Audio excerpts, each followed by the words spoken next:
నమస్తే, నేను సిరి. కొండా సురేఖ గారు అయితే ఇండస్ట్రీ పైన నిఘా పెట్టినట్టు అనిపిస్తుంది. ఏంటంటే కొండా సురేఖ గారు చేసిన వ్యాఖ్యలు అంటే తప్పు అని చెప్పి మాట్లాడిన వాళ్ళ మీద నిఘా పెట్టాలనుకుంటున్నారు. వాళ్ళ మీద కూడా కేసులు నమోదు చేసే అవకాశం కూడా ఉందని చెప్పేసి కొన్ని వార్తలు అయితే వస్తున్నాయి. మరి ఇందులో ఎంతవరకు వాస్తవం ఉంది అనేది మనకి వివరించడానికి మనతో పాటు ఉన్నారు ప్రముఖ senior journalist, political analyst CS Rao గారు. నమస్కారం సార్. నమస్తే సార్, ఇప్పుడు చూస్తుంటే కొండా సురేఖ గారు అంటే ఏవైతే కొన్ని వ్యాఖ్యలు చేశారు గతంలో కొన్ని రోజుల క్రితం, అవి ఏంటంటే చాలా వరకు ఇండస్ట్రీ నుంచి ఏంటంటే ఆమెకి నెగిటివిటీ ఎక్కువ అయిపోయింది. అంటే నాగార్జున గారి ఫ్యామిలీకి కానీ సమంత గారు కానీ సపోర్ట్ చేస్తూ చాలామంది ఇండస్ట్రీ పెద్దలే కావచ్చు, హీరోయిన్స్ అందరూ కూడా ట్వీట్ చేశారు. అయితే ఇప్పుడు వాళ్ళ మీద నిఘా పెట్టినట్టు అనిపిస్తుంది. వాళ్ళ మీద కేసులు పెట్టే అంటే కొండా సురేఖ గారి గురించి ఎవరైనా తప్పుడు మాటలు మాట్లాడినా వాళ్ళ మీద కేసులు పెట్టే అవకాశం ఉన్నట్టు మరి వార్తలు వస్తున్నాయి. ఇందులో ఎంతవరకు వాస్తవం ఉందంటారు సార్? ఇప్పుడు కొండా సురేఖ గారు వర్సెస్ హీరో నాగార్జున గారు, ఈ మధ్య జరిగినటువంటి ఒక యుద్ధం ఏదైతే ఉందో సోషల్ మీడియా వేదికగా చేసుకుని లేదా మీడియా వేదికగా చేసుకొని అది రకరకాల మరుపులు తిరుగుతూ ఉంది. తిరిగి లాస్ట్కి పరువు నష్టం దావా వేసేంత వరకు కూడా వెళ్ళింది. 100 కోట్లకు పరువు నష్టం దావా వేశారు నాగార్జున గారు. ఇప్పుడు దాని మీద మంత్రి కొండా సురేఖ గారు ఏమంటున్నారు, ఆల్రెడీ నేను మాట జారానని చెప్పి క్షమాపణ చెప్తున్నాను కదా, ఇతను కోర్టుకి వెళ్ళి రాద్ధాంతం చేస్తున్నారు అనేటువంటి ఫీలింగ్లో ఆవిడ ఉన్నారు. ఆవిడతో పాటు బీసీ సామాజిక వర్గం కూడా కన్సల్టేట్ అవుతుంది. ఇప్పుడు కేవలం కొండా సురేఖ గారు మంత్రి అని కాకుండా ఇది సామాజిక వర్గ కోణం నుంచి కూడా వెళ్ళిపోయింది. బీసీ సామాజిక వర్గంకి సంబంధించినటువంటి మహిళా మంత్రి ఆవిడని కావాలని చెప్పి వీళ్ళు టార్గెట్ చేస్తున్నారు. నాగార్జున గారు అక్కినేని ఫ్యామిలీ, ఈ అక్కినేని ఫ్యామిలీ వెనక బీఆర్ఎస్ పార్టీ ఉంది అనేటువంటి అభిప్రాయం ఇప్పుడు కాంగ్రెస్ పార్టీ ప్రభుత్వంలో ఉంది. కాంగ్రెస్ పార్టీ ప్రభుత్వంలో ఉంది. ఇన్ఫర్మేషన్ ఇంటెలిజెన్స్ ఉంటుంది కదా, రాష్ట్ర ఇంటెలిజెన్స్ ఖచ్చితంగా దాని వెనక ఎవరున్నారు ఏంటి అనేది మొత్తం ఉంటుంది కదా. గతంలో ఎప్పుడూ లేని విధంగా ఇటీవల కాలంలో అక్కినేని ఫ్యామిలీకి సంబంధించినటువంటి అంశం మీద మాట్లాడినప్పుడు టాలీవుడ్ మొత్తం కూడా చాలా వరకు పాపులర్ హీరోలు కూడా రెస్పాండ్ అయ్యారు.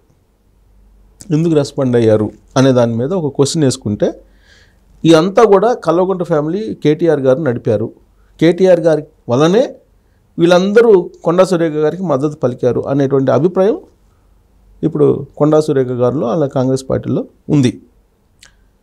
సో అక్కినేని ఫ్యామిలీకి మద్దతు పలకటం వల్ల వీళ్ళందరూ ర్యాలీ అయ్యారు. అసలు వీళ్ళు ఎందుకు ర్యాలీ అయ్యారు అనే దాని మీద స్క్రూటినీ చేస్తుంది ప్రభుత్వం అయితే ఇంత పెద్ద ఇష్యూ జరిగిన తర్వాత ఇది మళ్ళీ సామాజిక కోణం నుంచి వెళ్ళిపోతున్నటువంటి తరుణంలో ఖచ్చితంగా ఇంటెలిజెన్స్ ఇచ్చేటువంటి సమాచారాన్ని అయితే కొంత క్రైటీరియాగా తీసుకుంటుంది కదా.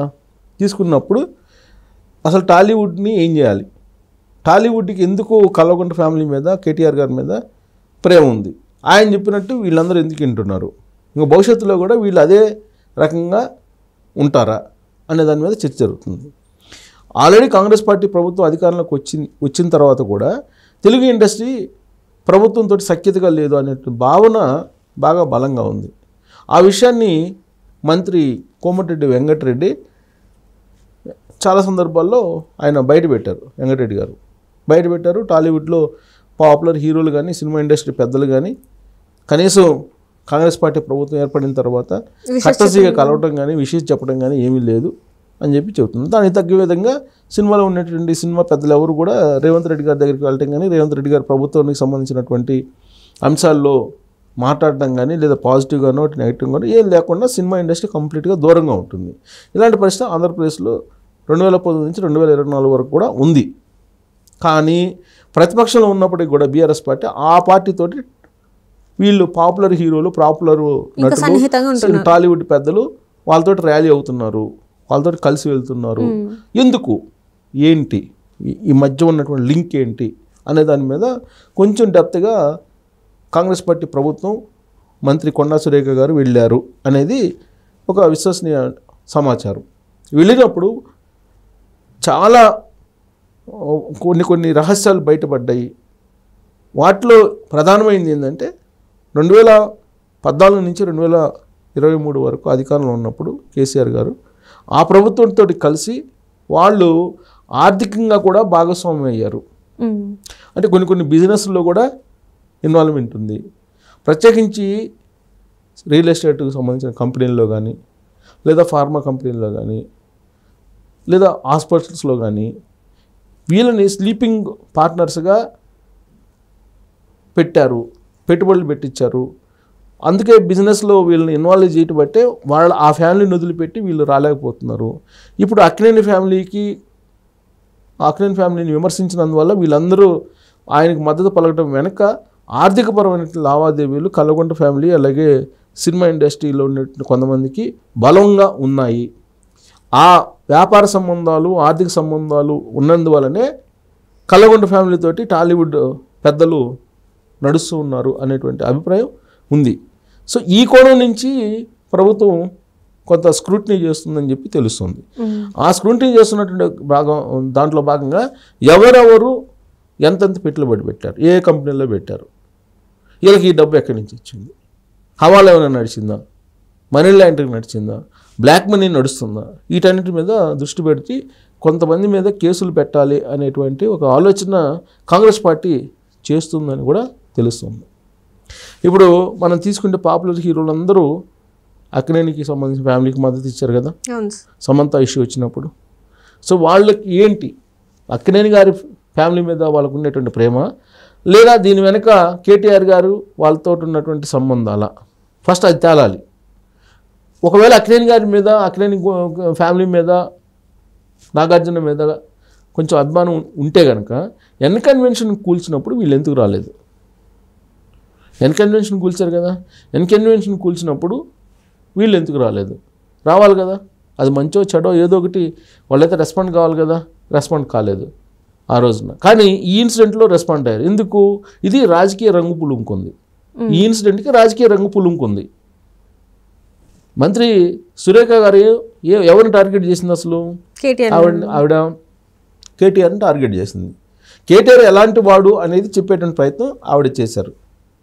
కేటీఆర్ అధికారంలో ఉన్నప్పుడు అధికారాన్ని ఏ విధంగా దుర్వినియోగం చేశారు అనేదాన్ని ఆవిడ తెలంగాణ సమాజానికి చెప్పాలనేటువంటి ప్రయత్నం ఆ మాటల్లో ఉన్నటువంటి ఉద్దేశంగా కనిపిస్తుంది.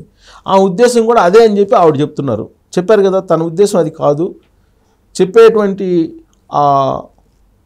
మొత్తం కేటీఆర్ గారి గురించి చెప్పేటువంటి దాంట్లో భాగంగా నేను నోరు జారాను సమంత గారి విషయంలో.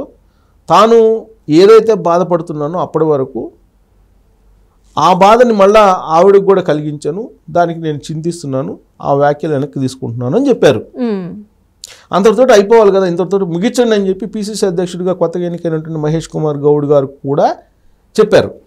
కానీ దాన్ని కంటిన్యూ చేశారు కదా, 100 కోట్లకి డ్యామేజ్ సూట్ వేశారు కదా ఆవిడ సారీ చెప్పినా కానీ. మరి దాన్ని ఎందుకు కంటిన్యూ చేశారు అని అంటే రాజకీయంగా ఏదో లబ్ధి పొందాలి అనేటువంటి ఉద్దేశంతో బీఆర్ఎస్ పార్టీ చెప్పినట్టు వీళ్ళు టాలీవుడ్లో ఉండేటువంటి పెద్దలు వింటున్నారు అనేటువంటి అభిప్రాయం కాంగ్రెస్ పార్టీలో ఉంది. దానికి కౌంటర్గా టిట్ ఫర్ టాట్ అన్నట్టు ఇప్పుడు ఎవరెవరైతే మద్దతు ఇస్తున్నారో వాళ్ళకి సంబంధించినటువంటి మొత్తం పూర్వపరాలు, ఆస్తుల వివరాలు, పెట్టుబడులు, ఎక్కడెక్కడ లింక్స్ ఉన్నాయి, ఏ ప్రాజెక్ట్స్లో పెట్టుబడి పెట్టారు, ఎక్కడెక్కడ వీళ్ళకి స్లీపింగ్ పార్ట్నర్స్ ఉన్నారు, ఇవన్నీ కూడా బయటికి తీసేటువంటి ప్రయత్నం చేస్తున్నారు. సో రాబోయేటువంటి రోజుల్లో నాగార్జున గారికి మద్దతు ఇచ్చినటువంటి వాళ్ళ మీద కేసులు పెట్టడానికి రెడీ అవుతున్నారు. ఏసీబీనో లేకపోతే సిఐడినో లేదంటే విజిలెన్సో ఏదో ఒకటి వాళ్ళకి సంబంధించిన ప్రాజెక్టుల మీద ఎంక్వైరీ వేయడానికి మాత్రం సిద్ధమవుతుంది. దీనికి కాంగ్రెస్ పార్టీ చాలా సైలెంట్గా చాప కింద నీరులాగా పనిచేసుకుంటూ పోతుంది. ఇప్పటివరకు ఏమనుకుంటున్నారు, ఈ ఎపిసోడ్లో ముఖ్యమంత్రి రేవంత్ రెడ్డి గారు ఎందుకు మాట్లాడలేదు, కొండా సురేఖ గారికి మద్దతు ఎందుకు ఇవ్వట్లేదు అని చెప్పి అనుకుంటున్నారు. దీన్ని అనవసరంగా రాద్ధాంతం ఎందుకు చేస్తున్నారు అనేది కూడా కొండా సురేఖ గారు అంటున్నారు. ఇవాళ కోర్టులో విచారణ కూడా వచ్చింది పరువు నష్టం దావాకు సంబంధించి. ఎందుకు ఇంత చేస్తున్నారు, ఇంత ఫైటు అంటే ఆమెను బద్నాం చేయాలనే ప్రయత్నం చేస్తున్నారు. బద్నాం చేసేటువంటి ప్రయత్నం చేస్తున్నటువంటి వాళ్ళకి సంబంధించిన అంశాలన్నీ బయటకు తీయడానికి ఆవిడ ప్రయత్నం చేస్తున్నారు. ఆ దిశగా వెళ్తున్నారు. దానికి సపోర్ట్గా కాంగ్రెస్ పార్టీ కూడా ఉంది అని చెప్పి కూడా తెలుస్తూ ఉంది. సో ఢిల్లీ నుంచి రేవంత్ రెడ్డి గారు వచ్చిన తర్వాత దీనికి ఒక కంక్లూజన్ రాబోతుందని చెప్పి చెప్పచ్చు. Thank you so much sir. Thank you.